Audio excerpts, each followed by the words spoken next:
The gods of ancient Greece are kind of like celebrities of the modern day. There are far too many for anyone to count, but we only really focus on a select few. The most dramatic and interesting few who constantly put their personal lives on public display even though no one ever asks them to. At this point, I would rather have a 9-hour podcast with Terrence Howard than tell you another story about Zeus having an affair. Not really. Zeus's affairs are always hilarious and horrifying, but I'm doing a bit here. We are all sick of hearing about these same old dysfunctional deities, yet we continue to make the ultimate sacrifice and reward them with the most valuable commodity we have, our attention. That's why today I want to tell you about 3 lesser-known gods with underappreciated domains, and I hope you've never heard of them, because if you have, my title is a lie. First, though, I've got some news for the Mythology fans watching, which I think is all of you.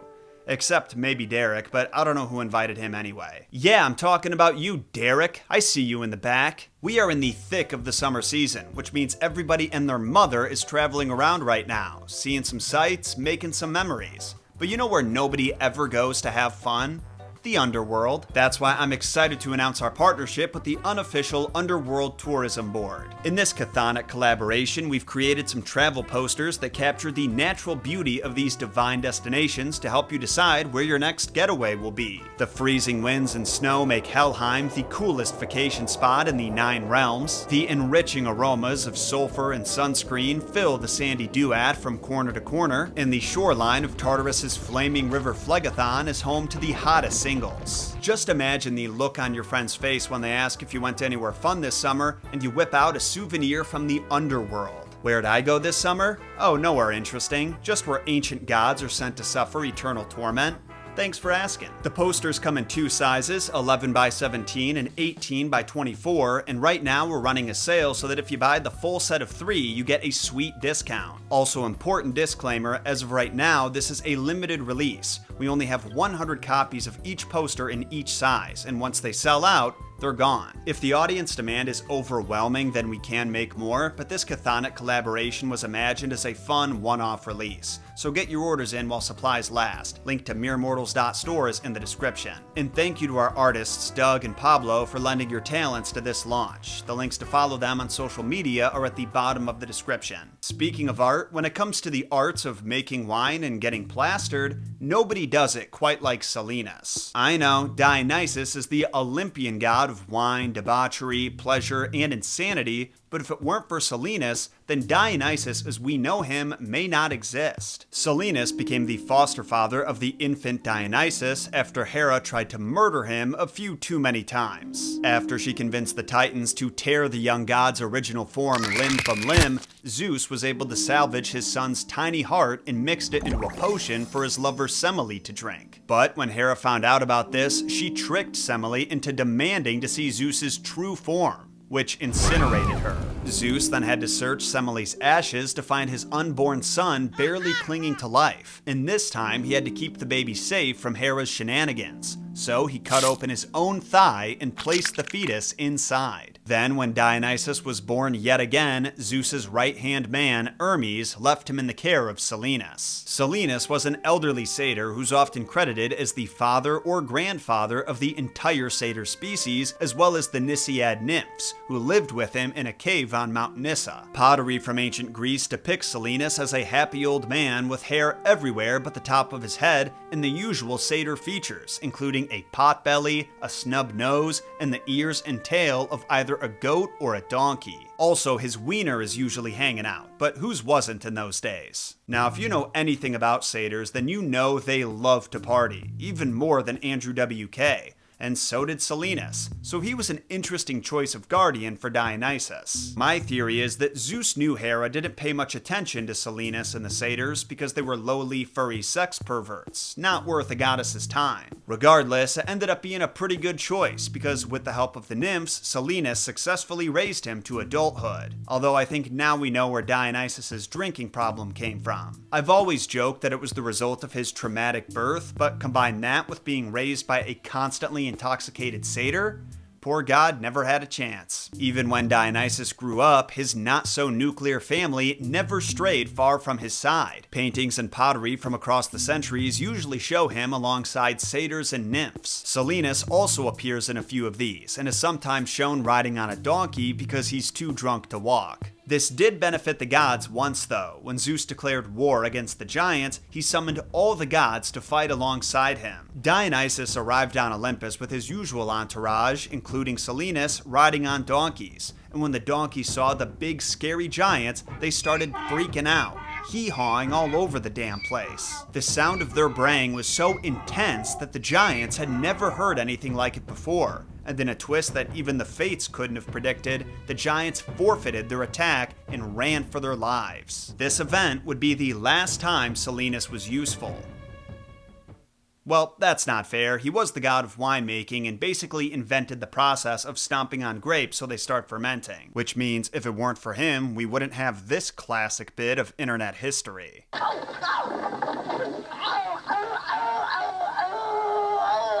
But while Silenus gets to play the hero in that myth, that's not the one he's most known for. We talked about his hilarious encounter with King Midas a few years ago, but since then I've learned a few details that make it even funnier in my opinion. In one version of the story, Silenus drunkenly wanders away during one of Dionysus' parties and ends up captured by peasants in the kingdom of Lydia, who deliver him to their king, Midas. Lucky for Silenus, Midas was a pretty good guy and actually recognized the satyr as his old mentor from the Eleusinian Mysteries, a secret cult that honored Demeter and Persephone, so he warmly welcomed Silenus into his home, and the two partied together for the next 11 days. As the story is told in Ovid's Metamorphoses, Midas happily returns Silenus to Dionysus, and Dionysus says he'll reward the king with whatever his heart desires. And that's when Midas made his infamous mistake of asking for the power to turn objects to gold with a simple touch. But Philostratus the Elder's version of this story takes place after Midas's misadventure, where he was cursed with donkey ears by Timolus, the shepherd god. Check out the Midas episode if you want to know more about that incident. Anyway, according to old Phil, Midas was pretty tired of Silenus by the 11th day.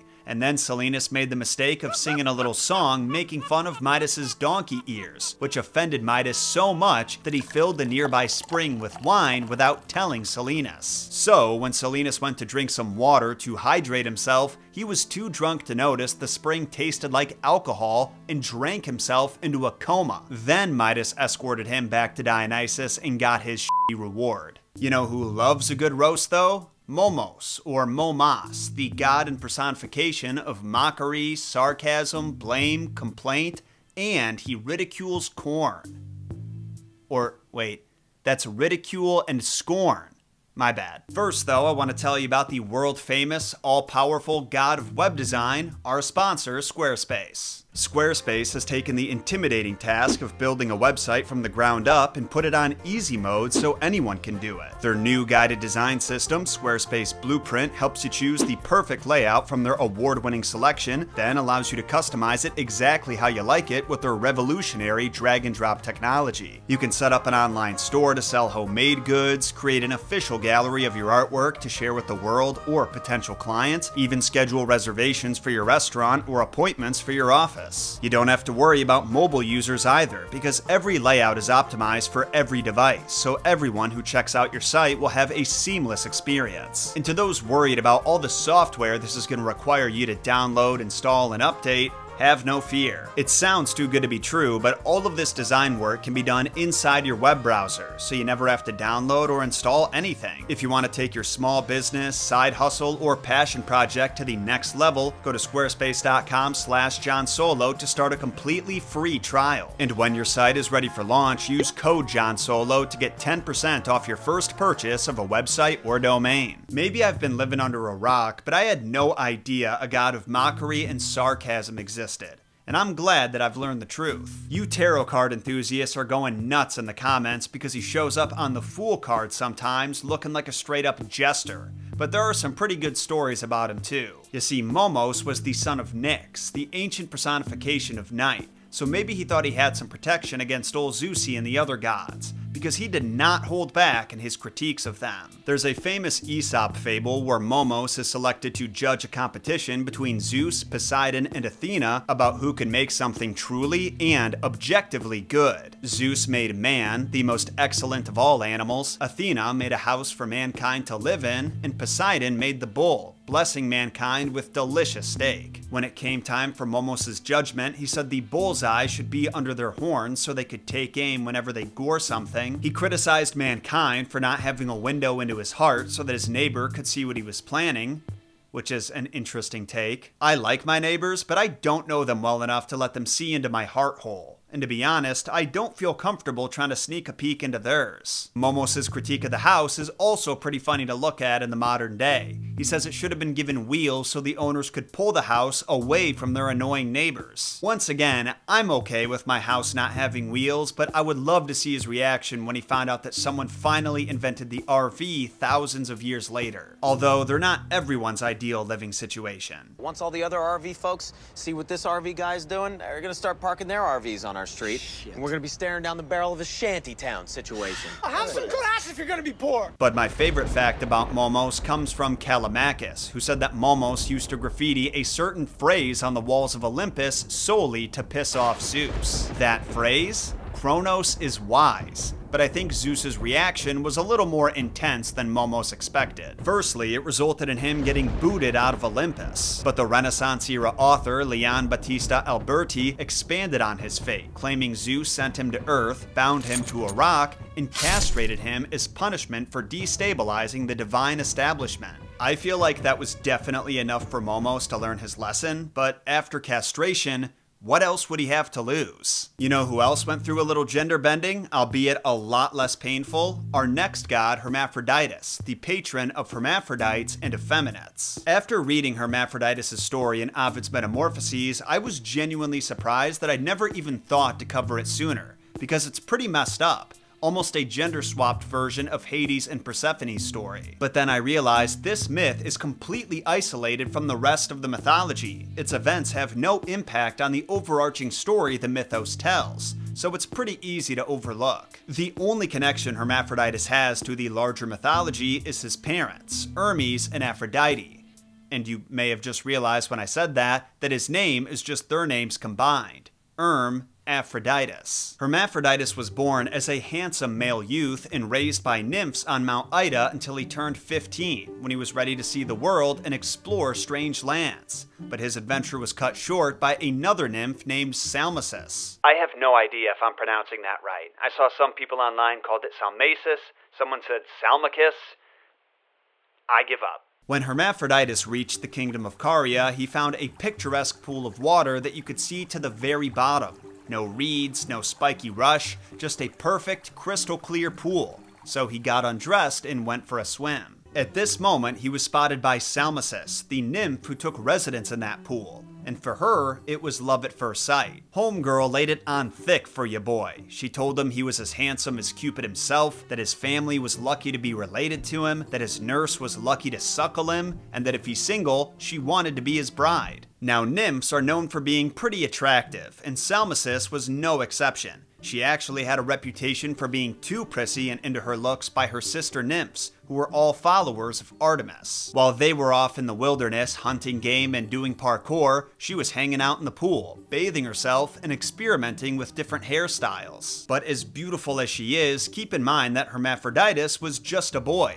He's been out in the world for about 15 minutes, and this is the first woman he's met. So all her proposition did was freak him the f*** out. Even more so when she asked for a sister kiss as a consolation for his rejection. When Hermaphroditus finally manages to rid himself of the unwanted suitor, he lays on the edge of the pool for a while to relax and enjoy the atmosphere. But what he didn't realize is that Salmacis was still lurking in the foliage, waiting for the perfect moment to make him hers forever. The moment that Hermaphroditus slips into the pool to bathe himself, she springs into action, and Ovid gives us a detailed description of the boy's attempts to escape her assault, which I honestly find a little disturbing. "I've won! He's mine!" she cried, and she flung aside her clothes and plunged far out into the pool and grappled him. and as he struggled, forced her kisses, willy-nilly fondled him, caressed him. Now on one side, now the other, clung to him as he fought to escape her hold. And so at last entwined him, like a snake seized by the king of birds and borne aloft, which, as it hangs, coils around his head and claws, and with its tail,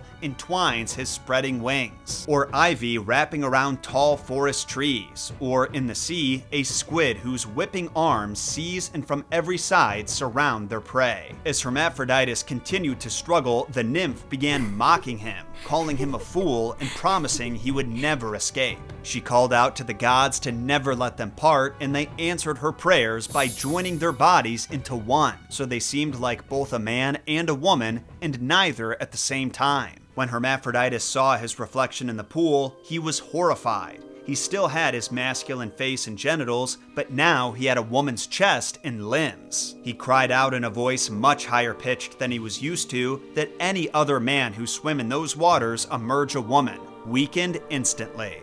And that is the last thing we know about Hermaphroditus' life. But I like to think there's a slightly happy ending. Maybe now that Salmacis was a little more masculine, she and Hermaphroditus could spend some more time with her sisters and Artemis's entourage, since they were more into hunting and athletic activities. The locker rooms might get a little awkward, considering that Artemis hasn't responded very well to men seeing her bathe in the past. But I doubt that she would accept them as one of her virginal maiden followers anyway. Salmacis was clearly way too horny for that. And this, mere mortals, has been my attempt to educate you on 3 gods you've never heard of.